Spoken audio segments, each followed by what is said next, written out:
안녕하십니까. 사회복지사 1급을 담당하는 고병갑입니다. 이번 시간에는 17회 사회복지사 1급 국가자격시험의 3교시 2영역 사회복지 행정론의 기출문제를 분석하도록 하겠습니다. 2영역이기 때문에 26번부터 50번까지 편제가 되어 있습니다. 자, 첫 번째 문제를 보시면 사회복지 조직의 특성으로 옳은 것은 클라이언트와 직접 접촉을 피한다. 물론 사회복지 조직이 간접적 서비스 제공의 기관, 완전 간접적 개입도 하지만 말하자면 행정기관이나 이런 입장에서 간접적 개입도 하지만 집행기관으로서 직접적 접촉을 통해서 서비스를 전달하기도 합니다. 일단은 피한다라고 하는 이런 말은 좀 부정적이어서 이거는 옳지 못합니다. 정부 예우의 지원을 받지 않는다. 물론 우리가 1970년대 복지국가 위기 이전에서는 보러 정부 만해라고 만자까지 늘 정도로 정부의 지원을 받아서 운영을 했지만 그러나 복지국가 위기를 극복하고자 하는 80년대 이후의 재편기에는 민간 부문의 개입이 적극 권장되는 입장에서 정부 이후에 소위 민간 부문의 개입이나 지원도 많이 선호를 하고 권장하고 있습니다. 조직 성과의 객관적 증명이 쉽지 않다. 그렇죠. 사회복지 조직이나 사회복지 행정은 표준화된 측정 도구를 만들 수 없다는 점. 왜냐하면 그 대상이 인간이기 때문에 그렇습니다. 그러다 보니까 표준화된 측정 도구도 만들 수 없고 그로 인한 성과에 대한 논란도 많고 이의제기도 많다는 특징을 가지고 있습니다. 때문에 객관적 증명은 쉽지 않다. 법률과 규칙에 의해 운영되므로 전문성은 중요치 않다. 이건 의미가 없죠. 왜냐하면 사회복지 그 자체가 전문 영역이기 때문에 그렇습니다. 기업 조직과 비교할 때 대표적 차별성은 효율성을 중요하게 여긴다는 점이다. 아니지요. 사회복지 조직은 효율성도 다 강조하고 다른 조직과 똑같은 모든 것을 다 강조하지만 특히 강조하는 것은 여기에서는 효율성보다는 어떤 평등성이라든지 또 아니면 비영리성이라든지 이런 것이 구별되는 차별점이지 효율성에 초점을 두는 것은 옳지 않다고 봅니다. 답은 여기에선 3번이 되겠습니다. 27번에 보시면 최근 한국 사회복지행정의 추세에 관한 설명으로 옳지 않은 것은 최근 21세기에서 2020년대가 다 되는 과정에서 민간 부문과 공공 부문의 협력이 강조되고 있다. 그렇죠. 협력 강조되고 있습니다. 이용시설보다 생활시설 중심의 보호가 강조된다. 이건 어느 시대입니까?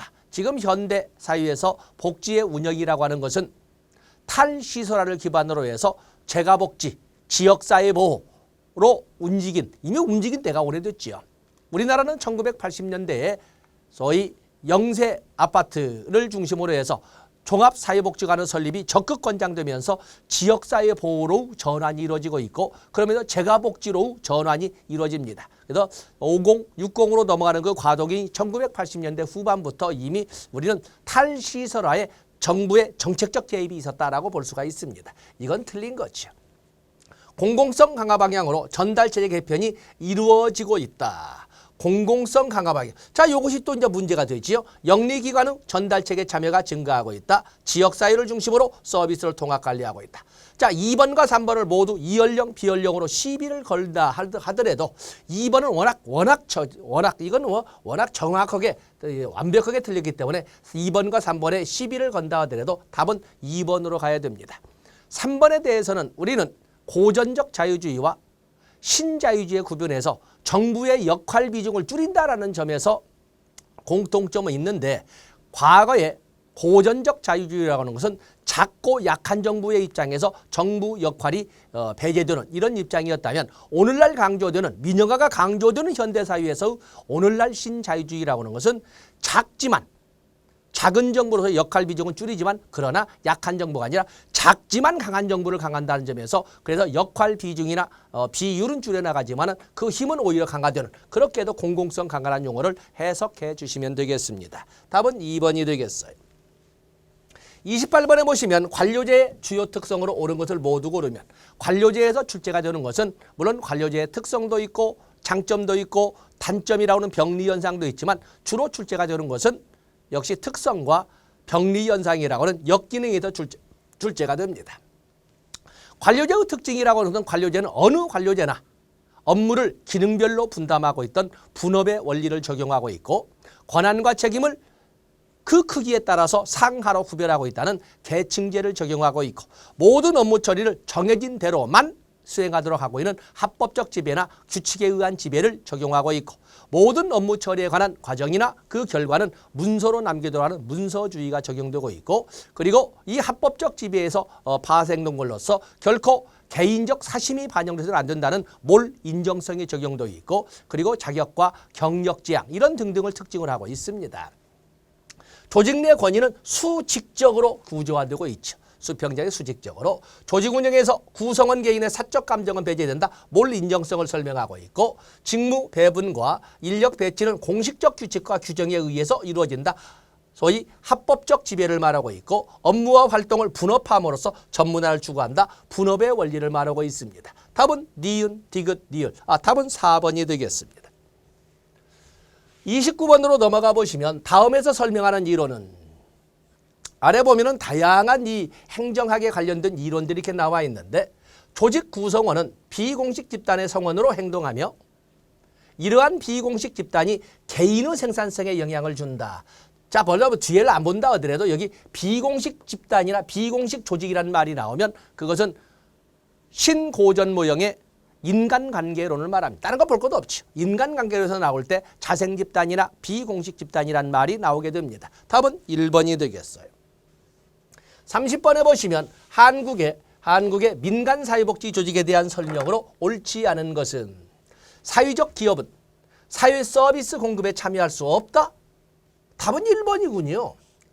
사회적 기업이라는 것은 사회적 기업 육성법, 사회적 기업 육성법에 의해서 사회적 기업 육성법에 의해서 인증받은 기업을 사회적 기업이라고 하는데 이들은 영업활동을 하면서 취약계층에 대한 취약계층을 배려하는 일자리 제공이나 또는 사회적 목적을 수행하는 주목적으로 해서 이끌어가는 주목적으로 하는 듯이 활동을 하면서 영리활동도 동시에 병행하는 이런 기업을 사회적 기업이라고 합니다. 그 때문에 사회적 기업은 이건 비영리 조직이 아니라 영리 조직이면서도 취약계층을 배려해서 일자리도 창출하고 또 그러면 사회적 목적을 수행하는데 기여도 하는 기업을 우리가 사회적 기업이라고 하고 거기는 자활기업도 있고 마을기업도 있고 뭐 다양한 이런 그 협동조합도 있고 이런 것 등이 사회적 기업입니다. 참여하고 있습니다. 사회서비스 공급에 영리기관도 참여하고 있다. 그렇죠. 영리기관 참여하고 있습니다. 사회적 기업이 대표적입니다. 사회복지법인 이외에도 사회복지시설을 운영할 수 있다. 그렇죠. 국가나 지방자치단체 의유자가 사회복지시설을 설치 운영하고자 할 때는 시장, 군수, 구청장에게 신고하여야 합니다. 지방자치단체 와의 유의수탁 계약을 통해 서비스를 제공하는 경우도 있다. 그렇습니다. 정부 보조금, 후원금, 이용료 등 재원이 다양하다. 그래서 공공재원도 있고 민간재원도 있다. 답은 1번이 되겠어요. 31번으로 보시면 이거 진하군요. 색깔을 잘못했잖아. 자, 여기 31번에 행렬조직에 대한 설명이 나와 있습니다. 행렬조직. 행렬조직, 매트리스 조직에 대한 설명으로 옳은 것은 아주 드물게 나와 있습니다. 우리가 조직을 할 적에 일반적으로 그냥 통념적 조직을 가지고 쭉 설명을 했었는데 물론 조직을 나눈다면 수직 조직과 수평 조직, 즉 개선 조직과 막료 조직, 공식 조직과 비공식 조직, 또 그러면 임시적 유연성 조직으로서 에드호크라시 이런 등등도 있지만 보통 통념적으로 조직을 강의를 했습니다. 그런데 에드호크라시의 하나인 매트리스 조직을 이번에 출제를 했네요. 매트리스 조직이라고 하는 것은 어떠한 특정 업무 수행의 업무 수행이라는 목표가 발생을 하면 그렇다고 해도 조직을 그것 때문에 새로 개편한다거나 그것 때문에 새로운 인사 행정을 통해서 새로운 신규 직원을 뽑거나 할 수 없는 경우도 많거든요. 그럴 적에는 기존에 존재하고 있는 기능별 조직으로부터 몇 사람을 자출해서 임시 조직을 만드는 겁니다. 그래서 기존의 업무는 그대로 업무대로 운영하면서 효율성도 도모하고 동시에 갑작스럽게 생긴 업무 수행에 대해서 아주 부드럽게 유연성도 같이 가미해서 조직의 어떤 변동이 없이 역동적 평형이 이루어지도록 이끌어가는 조직을 매트리스 조직, 행렬 조직이라고 합니다. 자, 그래서 매트리스 조직, 행렬 조직을 이렇게 여러분들이 보시게 되면 거기 보면은 행렬, 직무 배치가 위계와 부서별 부서별 구분에 따라 이루어지는 전형적 조직이다. 위계와 부서별 구분의 것은 위계라고 하는 것은 계층제와 분업에 의해서 이루어지는 조직은 전형적인 일반 조직, 관료제 조직이나 또는 과학적 관련에 입각한 일반적인 수직 조직을 말합니다. 조직 운영을 지원하는 비공식 조직을 의미한다. 이건 자생집단을 말하고 있는 거고 합리성을 강조하기 때문에 조직 유연성을 저하시킬 수 있다. 이것은 뭐 과학적 관련해서 언급되는 조직이나 관료제 조직을 말하는 거고 직무별 분업을 인정하면서 동시에 사업별 협력을 강조한다. 효율성을 그대로 이끌어가면서 유연성도 확보할 수 있다. 현실에도 작동하지 않는 가상의 사업 조직이다. 아닙니다. 우리 많은 조직에는 똑같이 여기는 그 행렬 조직이 많은 조직에서 이렇게 운영되고 있는 것입니다. 답은 당연히 4번이지 않겠습니까? 32번에 보시면 조직의 구성 요소에 관한 설명을 옳지 않은 것은 조직의 구성 요소 이렇게 설명을 했는데 예산, 구성원 수 등으로 조직 규모를 나타낼 수 있다. 그렇죠? 예산액을 가지고 조직 규모를 파악할 수도 있고 또 그런가 하면 종업원 수를 가지고 조직 규모도 파악해 볼 수가 있습니다. 그다음에 직무표준화가 나와 있는데 직무표준화 정도가 지나치게 높으면 너무 마냥 규격화의 정도가 아주 지나치게 높으면 구성원의 재량권은 낮아진다. 보통 관료제 조직이 그러지 않습니까? 사업의 종류가 많으면 많을수록 조직의 복잡성은 증가한다. 그렇습니다. 집권하는 구성원의 자발적 참여와 재량권을 확대시킨다. 이건 뭐 그냥 국어 문제군요. 저희 구성원의 자발적 참여의 범위가 넓어지고 구성원의 재량권이 확대될 수 있는 것은 분권화 조직이 되겠습니다. 답은 4번이 되겠어요. 뭐 5번은 안 적어도 되겠네요. 33번에 보시면 사회복지 조직의 환경에 관한 설명으로 옳은 것을 모두 고르면 사회복지 조직이나 사회복지 행정을 둘러싼 환경에는 일반 환경과 과업 환경으로 나눠볼 수가 있습니다. 일반 환경이라고 하는 것은 사회복지 조직이나 사회복지 행정은 어찌할 수 없이 일방적으로 그 영향력을 고스란히 받아들여야만 또는 받아들일 수밖에 없는 그런 환경을 일반 환경이라고 합니다. 정권의 교체와 같은 정치적 요건의 변화라든지 경제적 요건의 변화라든지 법적 요건의 변화라든지 인구사회학적 요건의 변화라든지 과학기술로 인한 과학기술적 요건의 변화라든지 또는 삶의 방식의 변화라고 하는 문화적 요건의 변화라든지 이런 것 등은 사회복지 조직이 어찌할 수 없이 그로 인한 영향력을 그로 인한 영향력을 그대로 받아들일 수밖에 없는 겁니다. 그로 인해서 그것도 일반 환경이라고 합니다. 그에 비해서 과업 환경이라고 하는 것은 명시적이든 묵시적이든 간에 사회복지 조직과 상시적으로 상호작용하고 있다고 인정되는 이러한 환경을 과업 환경이라고 하고 그렇기 때문에 클라이언트 제공자라든지 보충적 서비스 제공자 또는 재원 제공자 또는 합법성과 권위의 제공자 또는 경쟁 조직 또는 사회복지 실천을 통해서 혜택을 받는 소비자나 수혜자 이런 것 등은 언제나 명시적이든 묵시적 인식하고 있든 인식하지 않고 있든 간에 상호작용을 하고 있다라고 인정되고 있거든요. 그런 것은 과업환경, 과제환경이라고 합니다. 자 보겠습니다. 인구사회학적 조건은 사회문제와 욕구를 가늠할 수 있게 한다. 그렇죠. 빈곤이나 실업에 대한 사람의 태도는 정책 수립과 실행에 영향을 미친다. 그렇죠. 지금 현 정부에서 이끌어가는 정책은 어떻습니까? 문재인 정부에서 이끌어가는 정부. 대외적으로는 매슬로우의 욕구 5단계설을 가지고 구분해 본다면 대외적으로는 남북 통일이라는 이름으로 평화란 이름의 안전의 욕구 두 번째 단계를 이끌어가고 있지 않습니까? 그에 비해서 또 한편으로서는 대내적으로서는 뭐 기초연금이라든지 장애인연금이라든지 또는 최저임금이라든지 어찌 보면 안전의 욕구보다는 그보다는 낮은 생리적 욕구 수준에 보다 가까운 이러한 그 정책을 이끌어가고 있다는 것을 알 수가 있습니다.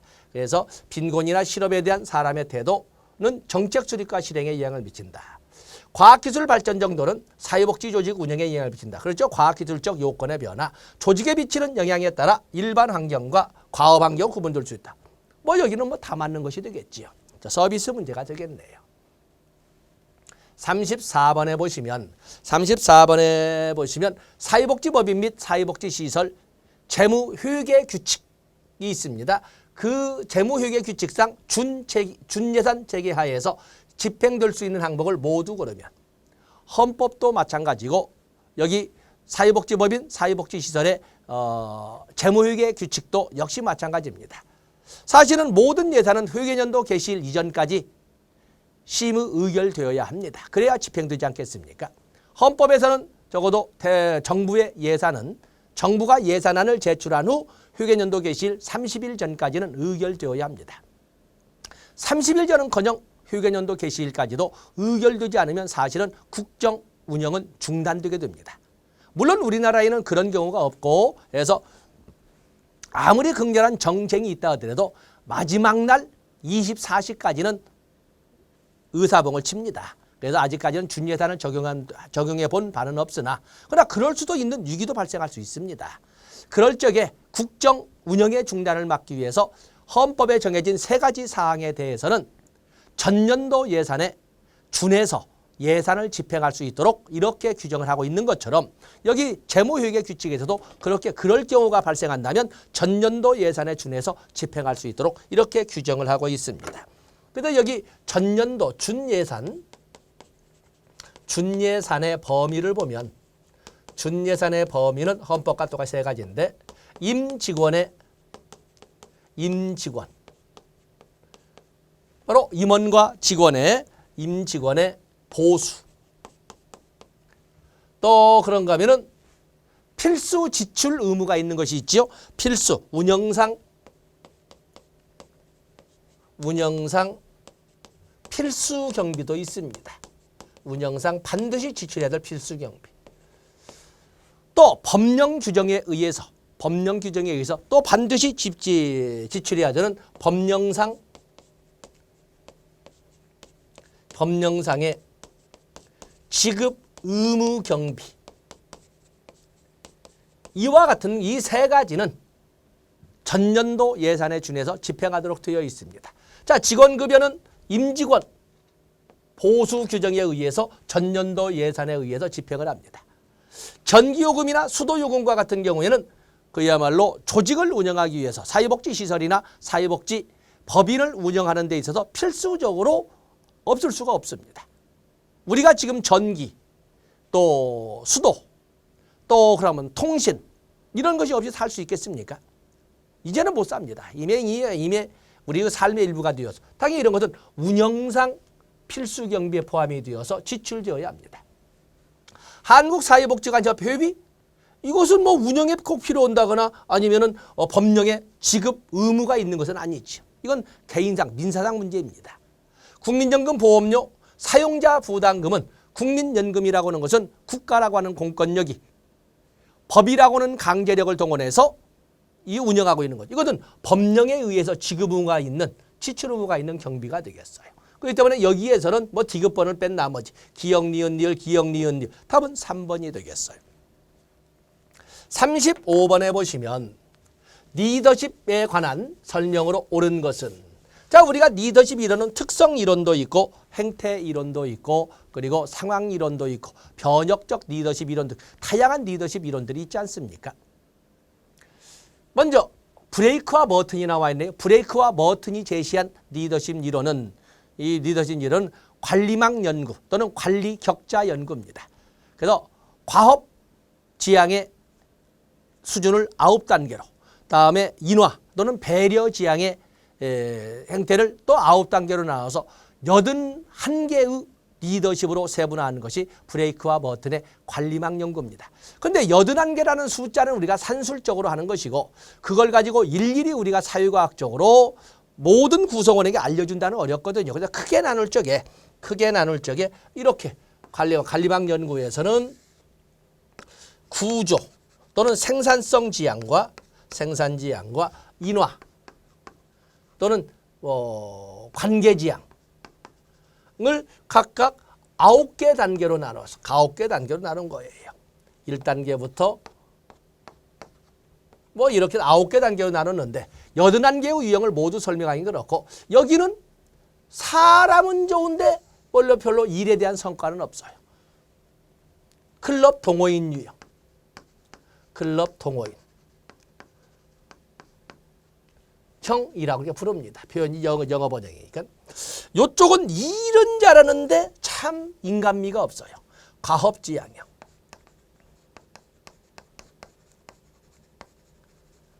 여기는 일도 잘하고 일도 잘하고 사람도 좋아. 이건 최대형. 최대형 또는 통합형. 여기는 일도 못하면서 인간미도 없어. 있으나 마나요? 무기력형. 무기력형. 뭐 이런 등등으로 나누고 있는 겁니다. 번역이기 때문에 학자들마다 좀 표현을 다르죠. 그리고 이거는 뭐 중간형. 이렇게 나눠서 크게 이렇게 쓰고 있는데 관리격자 이론에 의하면 과업형이 가장 이상적이다. 과업형이 아니라 바로 최대형이나 통합형이 가장 이상형이 되겠습니다. 들린 거죠. 옳은 것을 찾고 있습니다. 피들러의 상황 이론에 의하면 상황의 호의성이 모두 분리하면 리더는 과업지향의 리더십을 발휘해야 되겠지요. 그래서 상황 변수 세 가지, 부하와의 관계, 과업 구조라는 업무 분장, 그리고 지휘 권력이라고 하는 실세냐 낙하상이냐, 이러한 그 상황 변수 세 가지를 가지고 어떤 지도성이 좋은 지도성이냐를 분류할 적에 여기 이 피들러는 상황이 아주 불리하면 과업 지도형, 맞으면 과업 지향의 리더십이, 상황이 아주 좋으면 역시 더 과업 지향이, 왜냐하면 중화가 편이니까. 그에 의해서 어중간할 때는 인화 지향이 좋다라고 이렇게 표현했던 거였어요. 자, 여기서는 과업 지향이 되겠어요.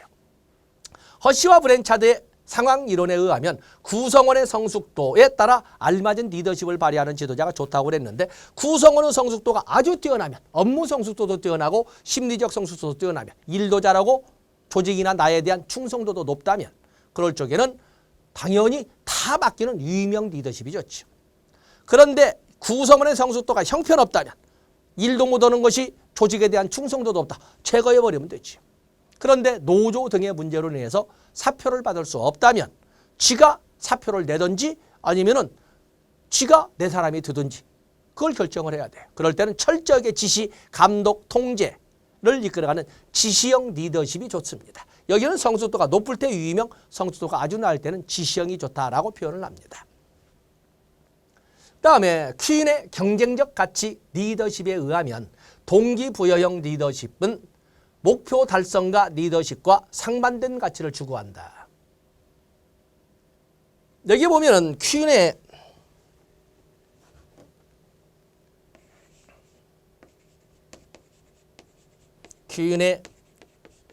경쟁적 가치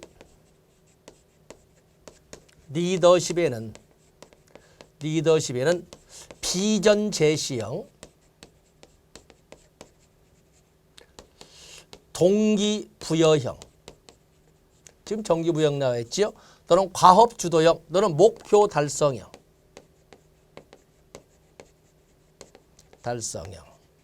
또는 분석형, 분석가형, 이렇게 네 개로 나누면서 이 리더십 이론의 기초 이론으로 탈코트 파슨스의 사유체계의 기능 아지를 사용을 했어요. 아지를 사용을 했습니다. 이걸 기초로 해서 경쟁적 가치 리더십 이론을 주장했는데, 여기 보면 동기부여형은 인화에 초점을 둡니다. 동기부여형은 인화에, 조직 구성원들 간의 관계 형성에 초점을 두고, 목표 달성형은 과업 주도형처럼 과업에 초점을 둡니다. 그 때문에 지금 여기처럼 이렇게 상반된 가치를 추구한다. 인간관계에 초점을 두느냐, 아니면 생산성이나 효율성이나 과업 추구에 초점을 두느냐. 자, 이거 상반이란 말은 별로 이렇게 썩 마음에 들지 않지만 좋습니다. 좀 놔둬보시고. 베스의 변혁적 리더십에 의하면 변혁적 리더는 구성원의 욕구와 보상에 관심을 두는 것은 거래적 리더십이라고 합니다. 이 중에 가장 평안하게 가까이 갈 것은 바로 답은 4번이 되겠습니다. 다음에 36번을 보시면 가로 안에 들어갈 내용으로 옳은 것은, 자, 여기는 이제 동기이론으로 그 중에 맥클렌트의 바로 동기이론이 나와 있군요. 그래서 이 맥클렌트는 성취 동기 이론을 체계화한 사람인데, 맥클렌트는 인간의 욕구를 세 가지로 나눴어요.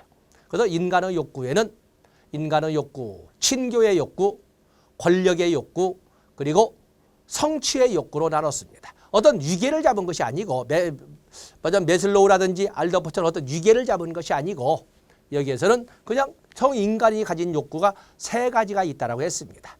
구성원들이 어떤 욕구를 가지고 있느냐에 따라서 리더가 어떤 욕구가 강느냐에 따라서 소위 조직을 이끌어가는 방법은 또 방향은 다르다고 보는 겁니다. 만약에 조직 성원이 어떤 욕구가 강한지를 분석이 되었다면 그에 따라서 그에 알맞은 과업을 부여하면 보다 효과 효율적인 조직 관리가 이루어질 수 있다라고 보고 있는 거예요. 맥클렌은 성취동기 이론을 자원봉사 관리에 적용할 경우 자원봉사자의 욕구 유형에 따라 배정할 업무를 다룰 것이다. 그래서 여기는 그야말로 친교의 욕구, 그다음에 권력의 욕구, 그리고 성취의 욕구, 이렇게 인간들이 가진 욕구는 이 세 가지가 있다고 봤는데 그 욕구 유형에 따라 배정 업무가 다를 것이다. 이렇게 보는 겁니다. 어떤 욕구가 강한 자원봉사자에게는 말벗 되기 등 대면 서비스를 담당하도록 배정하고, 자, 그다음 친교, 권력 성취도 보겠습니다. 당연히 기억보는 친교 욕구죠. 어떤 욕구가 강한 자원봉사자에게는 팀장 등 관리 업무를 맡기고, 팀장 등 관리 업무, 자, 이것은 그야말로 권력의 욕구가 강한 구성원에 대해서는 자원봉사자에게는 관리 업무를 맡기고, 그다음에 어떤 욕구가 강한 자원봉사자에는 후원자 개발 등 다소 어려운 문제를 배정한다. 다소 어려운 문제를 할 때 도전력이 강한 성취동기가, 그냥 동기와는 달리 성취동기는 어려운 과제에 대한 도전 야망을 말하고 있거든요. 그 때문에 여기에 나오는 것은 당연히 기억보는 친교의 욕구, 권력의 욕구, 그다음에 성취의 욕구, 친교의 욕구, 답은 2번이 되겠습니다. 그다음에 37번에 보시면 동기부여 이론에 대한 설명으로 옳지 않은 것은 매슬로우의 욕구 단계 이론에서 최상위의 단계는 자아실현의 욕구이다. 이걸 모를 사람이 누가 있겠습니까? 알더퍼의 ERG 이론은 인간의 욕구를 존재의 욕구, 관계의 욕구, 성장의 욕구 세 가지로 나눠서 잘 알 수 있습니다. 설명 판사할 되겠군요. 허스버그는 동기위생 이론에 의하면 감독, 안전은 위생 요인에 해당된다. 그렇죠? 환경 여건에 관련된 거니까 환경에 관련된 요건은 위생 요인, 불만족 요인. 그에 비해서 자기 성장이나 일 자체에 관련된 요인은 동기 요인, 만족 요인이라고 하는데 바로 감독이나 안전 또는 팀 구성이나 물리적 환경 이런 것 등은 위생 요인, 불만족 요인이라고 하고 있는 것입니다. 맥클렌트는 성취동기 이론에 의하면 성장의 욕구는 관계의 욕구보다 상위에 있다. 성장의 욕구라는 용어라든지 관계의 욕구라는 용어는 알더퍼가 쓰고 있습니다. 여기는 우리가 선수학생에서 본 것처럼 친교의 욕구, 권력의 욕구, 성취의 욕구라는 말이 나와야 됩니다. 이건 연결이 잘못됐으면 틀린 거죠. 아담스의 공평성 이론에서 조직이 공평성을 실천함으로써 구성원을 동기부여할 수 있다고 했다. 그렇죠. 그래서 다른 사람과 비교해보는 인간의 속성으로 볼 적에 자기 자신의 투입에 대한 회사로부터 돌아오는 반대급부가 다른 사람의 경우와 비교해 봤을 때 충분하다고 느꼈다면 강한 동기유발이 있을 것이고 부족하다고 느꼈다면 동기유발은 사라져버릴 것이다. 이렇게 보는 것이 아담스의 공정성 이론이거든요. 좋습니다. 답은 4번이 되겠어요. 사회복지 조직의 인적 자원관리에 대한 설명으로 옳은 것은 직무만족은 조직 몰입에 부정적 영향을 미친다. 이건 뭐 좀 말도 안 되는 초등학생도 알 수 있는 건 틀린 거죠. 신규 채용은 공개 모집을 원칙으로 합니다. 브레인스토밍은 제시된 아이디어의 양보다치를 중시한다. 브레인스토밍은 집단 사고를 통한 창의력 개발 기법으로 여기는 4대 원리를 적용한다고 그랬습니다. 4대 원리로 비판 금지, 자유 분방, 그리고 양산입니다. 많으면 많을수록 많아서 좋은 것이 아니라 많다 보면 그중에 군계 일학처럼 학도 한 마리 섞여 있을 수 있다는 것입니다. 그래서 여기는 질보다는 양산에 초점을 둡니다. 갈등은 조직 내 비능률을 가져오는 역기능만을 갖는다. 역기능만을 갖는다는 것은 1970년대 이전의 사회과학이고 70년대 이후에는 갈등의 순기능적 측면이 많이 강조되고 특히 우리 사회복지 행정의 모형으로 본다면 구조주의 모형과 같은 경우에는 갈등의 순기능, 요즘에는 거의 갈등의 순기능도 다 인정하고 더 나아가서 강조하고 있는 이런 그 현실 아니겠습니까? 틀린 거죠. 소질은 일방적으로 열성, 침체, 좌절, 무관심의 단계로 진행된다. 그렇죠? 이 4단계는 별도로 개별적으로 출제되는 영역이 아니겠습니까? 39번에 보시면 다음에서 공통적으로 설명하는 인적자원 관리 방식은 인적자원 관리의 기초가 된다. 인적자원 관리의 기초가 된다. 뭐 한두 개 있습니까? 아주 많겠죠. 직무에 대한 업무 내용과 책임을 종합적으로 분류한다. 이것도 애매하군요. 직무명세서 작성의 전 단계, 직무명세서 작성의 전 단계를 우리는 직무분석이라고 합니다. 자, 우리가 보면은 이렇게 직무분석을 통해서 두 개의 보고서를 만드는데 하나는 직무기술서,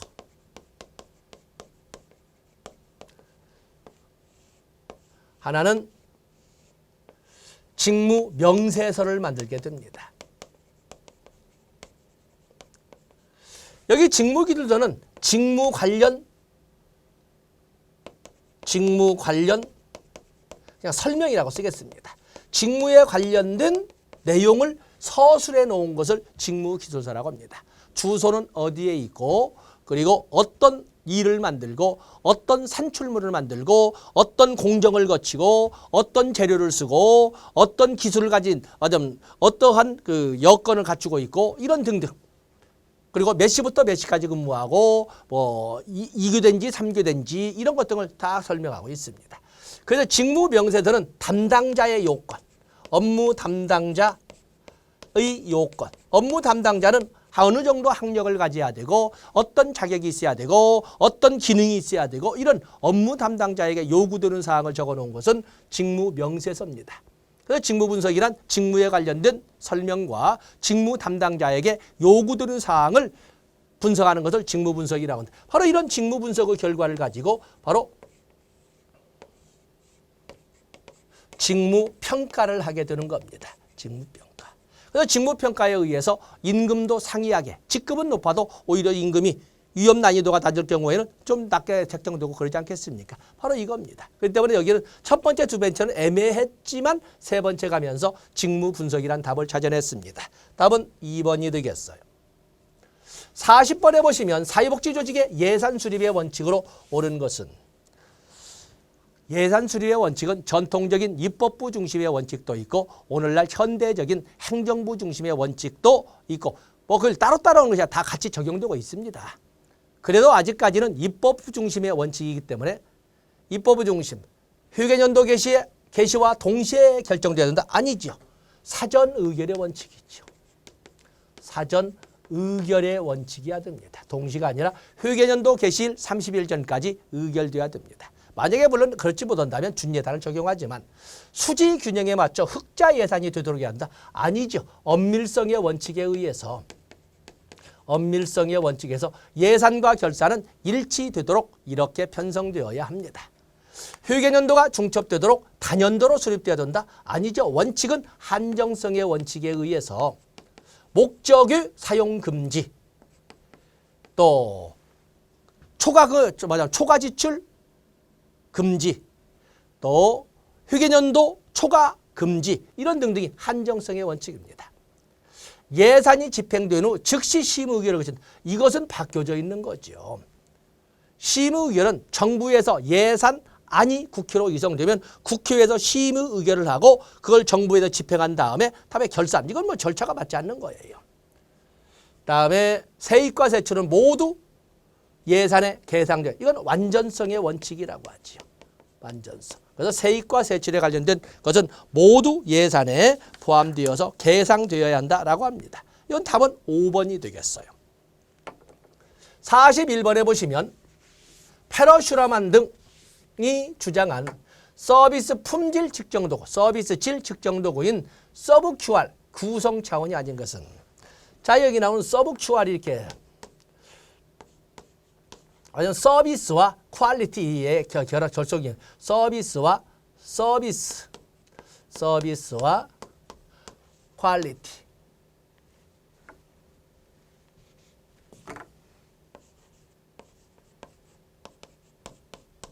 뭐 이렇게 하다 보니까 이것이 합쳐져서 서브 QR이 됐는데, 서브 QR은 어떻게 서비스의 품질을 할 것인가. 우리가 TQM, 총체적 품질 경영에 나오죠. 여기서는 5가지를 봅니다. 이 서비스 QR에 사용하는 그 기준을 우리는 이렇게 레이터라고 이렇게 설명을 한다. 여기는 먼저 첫 번째가 신뢰성, reliability. 뭐 영어는 신뢰성. 다음에 보증성, assurance, 다음에 유형성, tangible. 또 그러면 E는 공감성, empathy. 다음에 다섯 번째는 responsiveness, 반응성. 이렇게 다섯 가지를 가지고 서비스의 품질을 평가해보고자 했던 거였어요. 자, 중립성 관련했고 신뢰성, 확신성은 assurance, 보증성으로 유형성, tangible, 공감성, 답은 1번이 되겠어요. 그래서 이건 아주 새로운 유형의 문제가 도입됨으로써 차기에도 출제될 수 있는 충분한 그 예상 문제가 되겠습니다. 다음에 42번에 보시면 독거노인을 위한 복지 서비스 전달 구축의 원칙과 내용이 이런 것은 서비스 전달 체계의 원칙에서 제가 암기를 하자고 할 때에 구축의 원칙은 반드시 차례대로 전문성의 원칙을 독립시켜 놓고 GGPP, 적절성, 지속성, 평등성, 포괄성, 그리고 이 네 개를 묶고 그 다음에 세 개로 접근성, 책임성, 통합성의 원칙 세 개를 묶자고 했습니다. 그러면서 각각의 의미를 가져야 된다. 충분성은 적절성을 말하고 있는 거죠. 가능한 한 클라이언트에게 양으로나 질로나 또는 기간으로나 이런 것 등이 충분하도록 제공되어야 된다라는 것을 적절성, 충분성이라고 합니다. 서비스 양을 증가시킴. 연속성이라고 하는 것은 지속성을 이렇게 연속성이라고 쓰는데, 그래서 이 서비스를 중단 없이 이용하게 해야 한다. 그다음에 접근성이라는 것은 시공간적 장애도 최소화하고 비용으로 인한 소위 장애도 최소화시키는 것을 이 접근성이라고. 너무 비싸서 못 가게 한다. 너무 멀어서 못 가게 한다. 아니면 시간 제한이 짧아서 못 가게 한다. 이런 일이 없도록 해야 된다는 건 접근성이라고 합니다. 비용을 낮춰준다. 책임성, 침해 예방 서비스 불만사항 파악 절차를 만든다. 그야말로 사회적 책임을 수행할 수 있는 의사 또는 그 소위 언론을 열어놔야 된다. 우리가 요즘은 언론은 이미 SNS를 통해서 정말 많이 열렸다고 보지 않겠습니까? 그러나 모든 사람들이 SNS를 사용하는 것은 아니거든요. 자, 그런 것들. 그다음에 통합성, 침해 예방 서비스를 적극적으로 홍보한다. 홍보라고 하는 것은 접근성, 플레이스, 우리 시설이나 우리 기관이나 우리 단체가 어디에 있습니까? 어디에 있습니다. 거기를 찾아오시면 돼요. 정 찾아오시 불편하시면 인터넷을 이용해서 홈페이지 이렇게 돼 있어요. 라고 하는 것은 접근성에 관련된 것이 되겠어요. 답은 당연히 5번이 되겠습니다. 43번에 보시면 43번에 다음에서 나타나지 않는 현상은 A 지역 자활센터는 대상자의 취업 성공률을 높이기 위해 전담 직원을 신규 채용해서 맞춤형 프로그램 기획을 담당하도록 하였다. 또한 대상자를 개별적으로 사정 상담하여 취업 방해 요인을 분석하였다. 몇몇 대상자들은 A센터의 취업 성공률을 낮출 것이라고 보고 타기관에 보낼 방안을 검토하고 이를 요청하였다. 자, 서비스의 과활용이라는 것은 굳이 서비스 제공이 필요 없음에도 불구하고 쓸데없는 서비스까지 제공해서 자원 낭비를 이끌어가는 문제점을 서비스의 자활용이라고 합니다. 근데 여기는 뭐 그 관련이고 크리밍이라고 하는 뭐예요? 조직 성과 측정에 있어서 방해가 될 만한 사항이나 방해가 될 만한 사람은 미리 사전에 제거함으로써 성과 측정의 장애를 제거하는 방식으로 운영하는 방식을 크리밍 현상이라고 합니다. 자, 여기에 보시면 크리밍 현상과 같은 경우에는 뭐 취업 성공률을 낮출 걸로 보고 타 기관으로 보낼 방안을 검토했다. 이게 바로 이 크리밍 현상이 되겠네요. 의뢰는 이를 요청하였다. 사례관리는 대상자들을 개별적으로 사정 상담하여 이런 건 그렇죠? 사례관리가 되겠어요. 사례관리.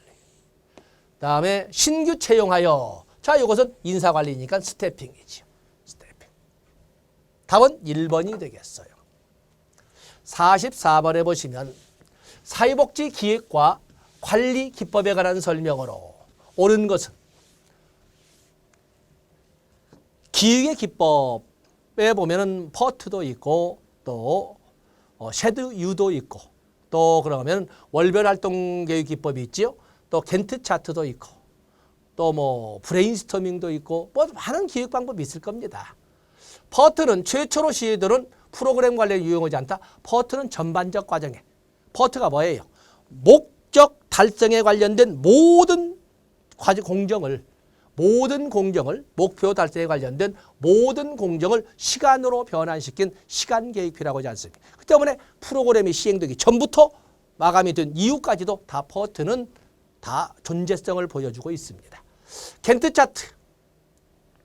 임계 통로에 대한 임계 통로는 CPM이라고 하지 않습니까? 임계 통로를 다루는 것은 퍼트가 되겠어요. 이건 틀린 거지. 책임 행렬표는 목표, 활동, 책임 유형을 구성원별로 제시한다. 책임 행렬표란 말을 이렇게 쓰고 있는데, 자, 어쨌든 새로운 용어. 자, 좋습니다. 그래서 각각의 구성원들의 책임. 그래서 각각의 구성원들이 달성해야 될 목표와 수행해야 될 활동과 그리고 책임될 범위를 개별적으로 쭉 적어놓은 것을 책임 행렬표라고 합니다. 사례 모델링이란 클라이언트의 서비스 이용 경로를 서비스의 이용 경로를 제시하는 것은 아까 퍼트라고 하지 않았습니까? 그다음에 마일스톤, 월별 활동 계획을 파악하는 주등 기법이다. 마일스톤이라는 것도 있지만 월별 활동 계획을 파악할 수 있는 것은 쉐드유라고 하는 기획 도구가 되겠습니다. 답은 3번이 되겠어요. 그다음에 45번에 보시면 논리 모델을 적용하여 치매 부모 부양 가정원 스트레스 완화 프로그램을 설계했을 때 옳은 것을 모두 고르면, 자, 논리 모델은 시스템 이론, 체계 이론에 기초하여 만들어진 개념 지도 아닙니까? 프로그램에 관련된 모든 사항을 한눈에 바라볼 수 있도록 만들어 놓은 개념 지도이자 시각적 도구가 되겠어요. 자, 투입, 치매 부모에 대한 투입, 스트레스 완화 프로그램 실행 비용. 그야말로 여기 보면 가족 구성원의 스트레스니까 바로 가족원이라든지 그를 도울 수 있는 사회복지사라든지 장소라든지 비용이라든지 이런 것은 투입받습니다. 인풋. 그다음에 프로그램 참여자의 스트레스 완화. 그건 활동이 아니라 완화라고 하는 것은 이건 아웃컴스가 되겠어. 산출이 되겠죠. 왜냐하면 스트레스 완화 프로그램은 이건 산출. 아웃컴스. 아웃풋이 되겠어요. 활동이 아니라 산출입니다. 다음에 상담 전문가 10인 이건 투입이죠. 인풋이 돼야 되겠어요. 성과 치매 부모 부양 가정원의 삶의 질 양상 이것은 성과 아웃컴스가 되겠어요. 답은 옳은 것을 고르면 기억번과 리을번이 되겠어요. 답은 2번이 되겠어요.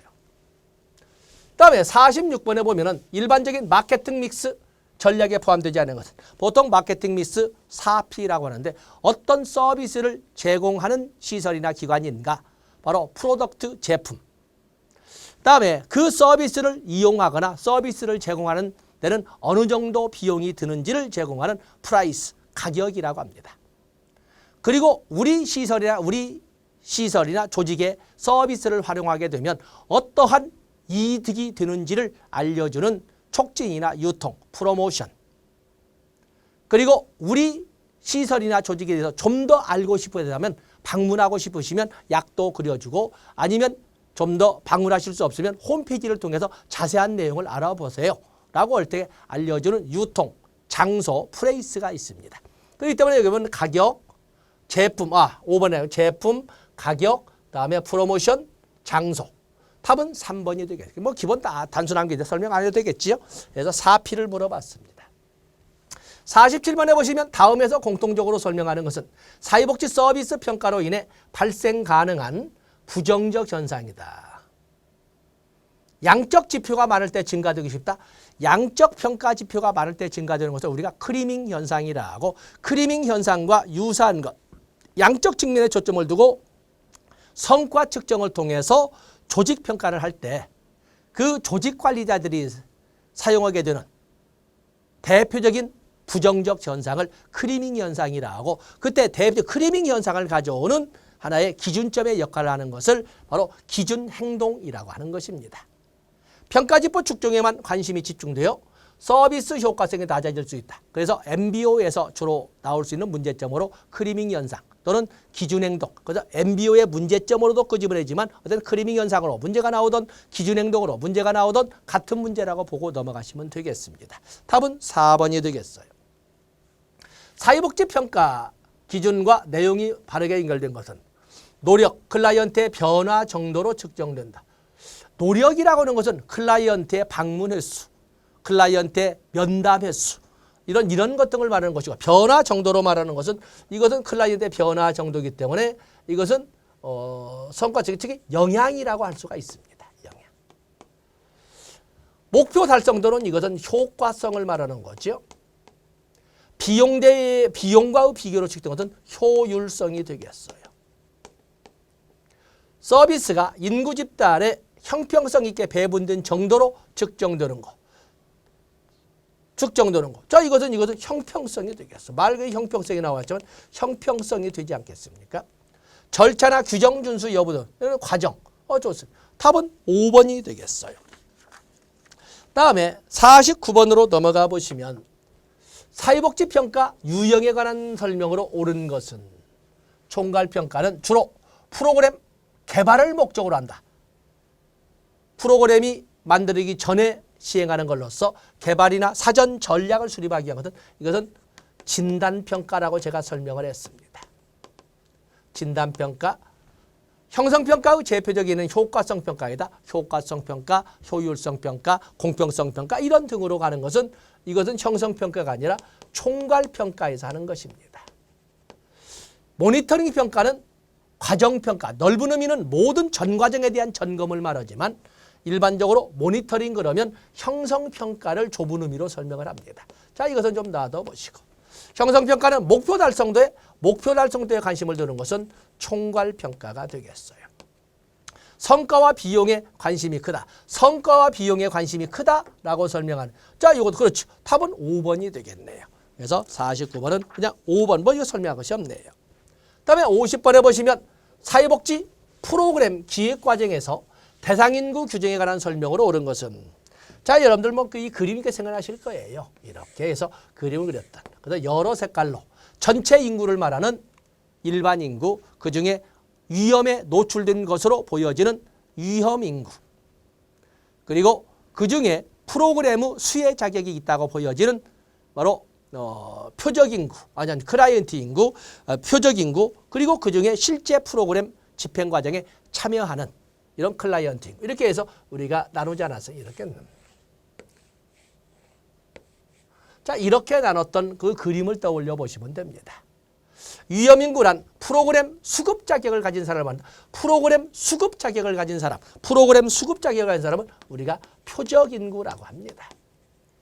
클라이언트 인구란 프로그램에 실제 참여하는 사람을 말한다. 답은 2번이군요. 일반 인구란 프로그램이 해결하는 문제에 취약성 있는, 이것은 위험 인구를 말합니다. 일반적으로 표적 인구가 일반 인구만, 이건 말도 안 되고, 자원이 부족하면 클라이언트 인구는 표적 인구보다 많아질 수가 없죠. 표적 인구보다 언제나 적지만 그것도 줄어들 수밖에. 이것도 말도 안 되는 거예요. 답은 2번이 되겠습니다. 그래서 여러분 언제나 떠오르는 역으로 된 삼각형에서 일반 인구, 위험 인구, 표적 인구, 클라이언트 인구로 이렇게 설명되고 그림을 그렸던 것을 떠올리시면 되겠습니다. 자, 어떻습니까? 행정론. 그래도 3교시에서 그래도 마음이 좀 편하시다는데 하실만 하죠? 자, 이런 문제를 바탕으로 해서 바로 그 옆에가 내년에 나올 문제가 되겠습니다. 자, 이 시간 여기까지 하겠습니다. 고맙습니다.